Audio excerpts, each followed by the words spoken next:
universo mecánico y más allá. Las ecuaciones de Maxwell.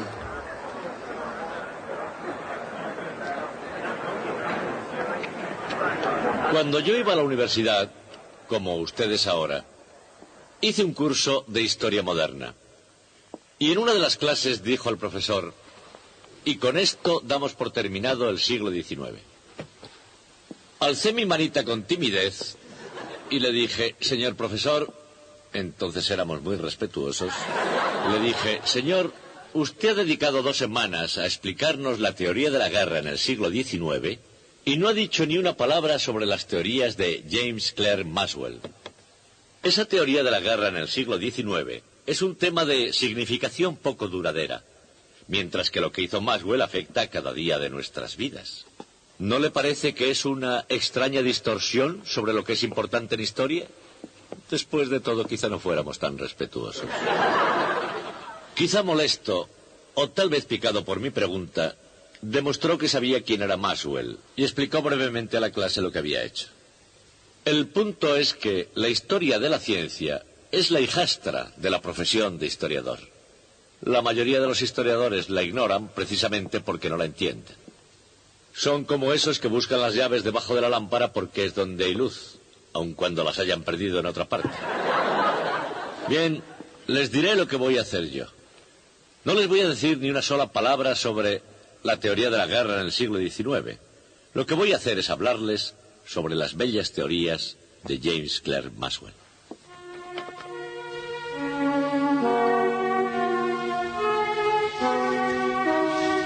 Las elegantes teorías matemáticas no fueron las únicas cosas bellas de que se rodeó James Clerk Maxwell. Estaban sus valiosos libros, por supuesto, y en el exterior de su bien amueblado estudio se encontraban las colinas onduladas de Glen Eyre, la propiedad familiar de Maxwell, a 2 días de viaje de Edimburgo. Cada mañana, más cercana incluso a su corazón, estaba Catherine. Buenos días, James. Oh, querida, ¿ya me traes el té? Te pones a trabajar y no sabes ni la hora. Se conocieron en Aberdeen, en el Marischal College, donde Maxwell empezó a enseñar en 1856. 2 años más tarde, James escribía a su tía Kay: la presentes para comunicarte que pronto tendré esposa. Predijo que su nueva novia, con toda seguridad, no me parará las matemáticas.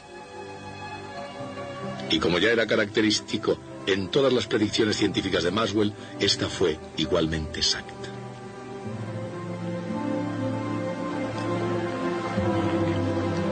Maxwell no fue, por supuesto, el primero en hacer predicciones correctas sobre los profundos misterios de las fuerzas naturales.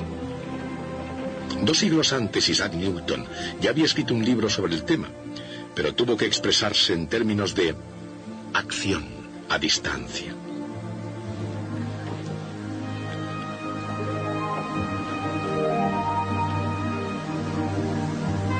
Esa idea llegó a aplicarse no solo a la gravedad, sino también a la electricidad y al magnetismo.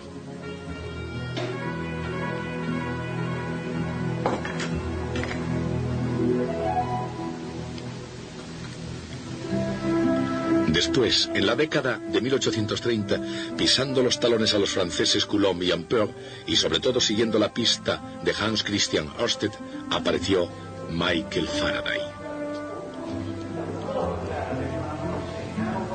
Se sentía fuertemente atraído por la electricidad y el magnetismo, y en agosto de 1831 ya tenía claro cuál iba a ser su camino. Faraday, tomando las cosas donde Ørsted las había dejado, confirmó que una corriente eléctrica puede producir un campo magnético. Y yendo más lejos todavía, demostró también que un flujo magnético variable puede crear una corriente eléctrica.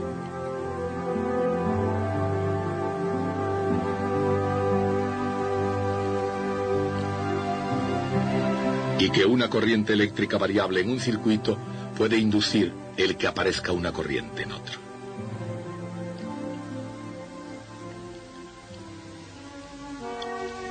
¿Este, James? Sí, ese, el libro de Faraday. Después de eso, y especialmente a la luz de descubrimientos similares del americano Joseph Henry, el principio de inducción en la naturaleza de la electricidad y del magnetismo estaba ahí porque el mundo científico pudiese contemplarlo. Y ciertamente en el interior de la casa de Maxwell, el libro de Faraday, Investigaciones experimentales en electricidad, era considerado como el texto definitivo. Cuando se hizo con la obra de Faraday, Maxwell ya estaba preparado para sacar nuevas conclusiones, una habilidad que había desarrollado desde sus años mozos.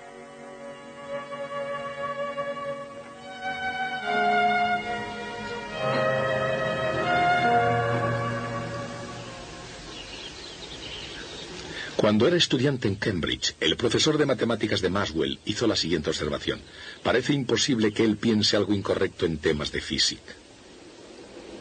Poco después, siendo estudiante graduado, escribió un artículo con el que la comunidad científica tuvo que estar de acuerdo.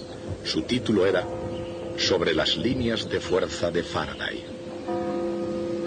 Y con la preparación de esa obra, James Clerk Maxwell había hecho sus deberes para casa. En la primavera de 1846, Michael Faraday había redactado un artículo con el título Consideraciones sobre las vibraciones en los rayos. En esa profética publicación especulaba que la luz era un tipo de vibración en las líneas de fuerza. Sabemos que las líneas de fuerza, escribía, conectan partículas y también masas de materia. En otras palabras, en la imaginación de Faraday, las cargas eléctricas estaban ligadas por líneas de fuerza en el espacio vacío. Sin embargo, aun cuando su idea era fácil de ver con el ojo de la imaginación, introducía una fascinante cuestión científica. ¿Una carga vibrando haría vibrar también a las líneas de fuerza? En este punto, Faraday debió haber imaginado que cada línea se comportaría como si fuera una hilera de osciladores mecánicos unidos.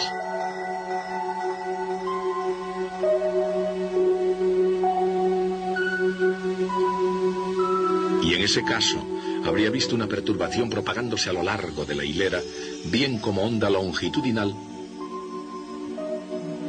bien como onda transversal.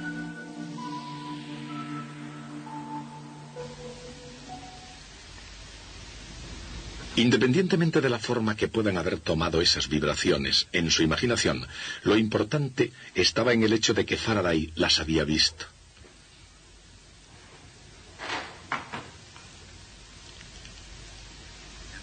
Y entre líneas, en alguna parte del libro de Faraday, Consideraciones sobre las vibraciones en los rayos, James Clerk Maxwell descubriría su teoría electromagnética de la luz. Sin embargo, antes de poder leer lo escrito por Faraday, para posteriormente refinarlo y pulirlo con sus elegantes matemáticas, Maxwell tuvo que descifrar una pista decisiva. Encontró una velocidad muy significativa relacionada con las fuerzas de la electricidad y del magnetismo. Cada onda tiene una velocidad característica que depende de lo que la hace viajar. Por ejemplo, en aguas profundas, la velocidad de las olas depende de la aceleración de la gravedad y de la longitud de la ola.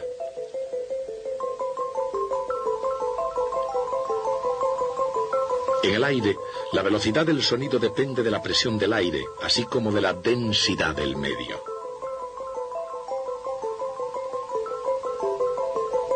Y para los osciladores conectados, la velocidad viene dada por la constante del muelle, la masa y la distancia entre los osciladores.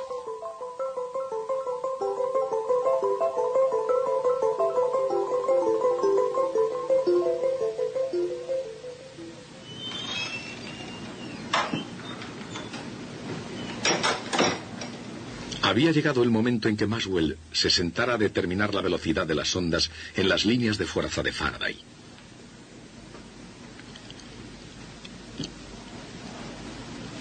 Desde la perspectiva matemática de Maxwell, las líneas de Faraday eran una expresión de la naturaleza, 1 dividido por r al cuadrado, de las fuerzas de la gravedad, de la electricidad y del magnetismo.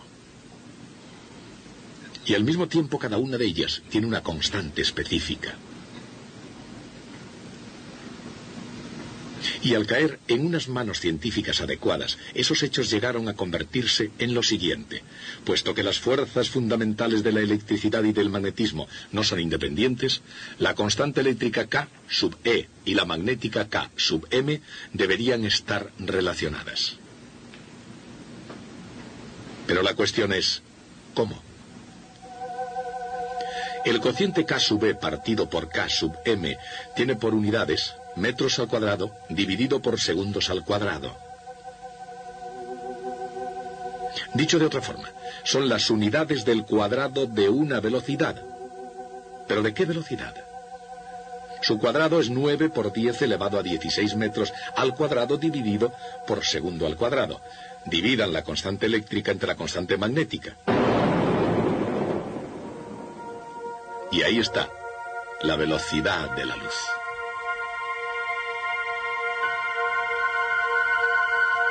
Fue un descubrimiento asombroso.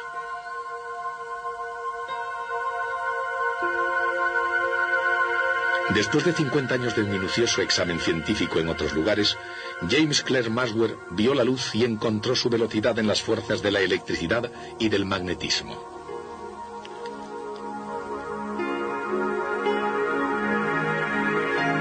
Pero no eran solo las fuerzas fundamentales lo que ocupaban la mente de Maxwell. Hacia 1857 se ofreció un premio académico al que pudiera explicar la naturaleza sólida de los anillos de Saturno y su constante movimiento alrededor del planeta. La respuesta de Maxwell dio en el clavo. Maxwell escribió: la única estructura que podía explicar tal estabilidad era que estuviesen constituidos por un enjambre de partículas desconectadas. El trabajo de Maxwell no solo ganó el premio de Cambridge, ganó además el elogio de toda la comunidad científica. Sir George Airy, astrónomo de la Casa Real Británica, lo calificó como una aplicación notabilísima de las matemáticas. Quizás, porque una buena acción merece una recompensa, Maxwell puso sus ojos enseguida en otras partículas, además de las de los anillos de Saturno. Desarrolló una teoría cinética de los gases según la cual las moléculas de gas son pequeñas partículas elásticas que chocan unas con otras al moverse a diferentes velocidades.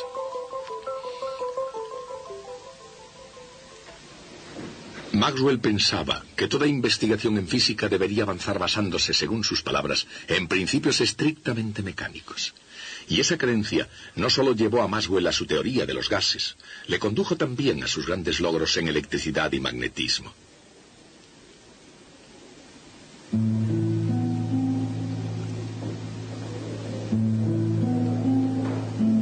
Para continuar su investigación, el matrimonio Maxwell se trasladó a Kensington, en Londres, en el año 1860.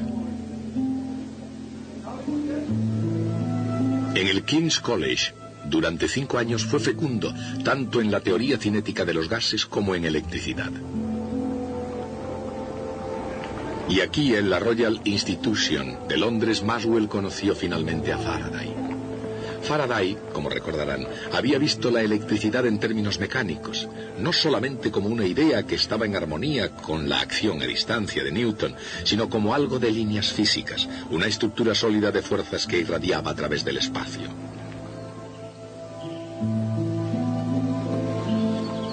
Maxwell afirmaría con gran admiración que Faraday había